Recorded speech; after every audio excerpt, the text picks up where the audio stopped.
اهلا بيكم في فيديو جديد. انا الفيديو ده قصير، عامله للناس اللي هي فقدت ايمانها بالحق وبانتصار الحق، واستسلمت لحملة التشويه. ايران ضرب لها مصافي بترول، ضربت مصافي بترول، ضرب لها كهرباء، ضربت كهرباء، ضرب لها مواقع نووية، ضربت مواقع نووية، ضرب لها سفن وقوات بحرية، ضربت قوات. ولسه آخر حاجة النهاردة ضرب حاملة طائرات، هي حركة مناوشة. كل ما تقرب حاملة الطائرات بيضربوها عشان ترجع تاني، لكن لديهم القدرة على الإغراق.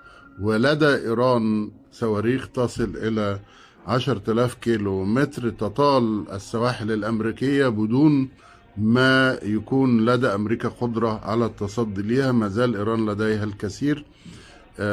لا تهنوا ولا تحزنوا، ولا يعقل ان احنا نسمع للأصوات اللي موجودة من الخليج، الدول اللي عمرها ما حاربت علشان الحق، عمرها ما سندت حق، اللي هي لو عندها كرامة تطلب جلاء القوات الأمريكية، إنها تورطنا معاها في حرب زي حرب العراق اللي فتحت الباب لأن أمريكا وأذنابها وأعوانها يدخلوا المنطقة ويسيطروا عليها. وشكرا.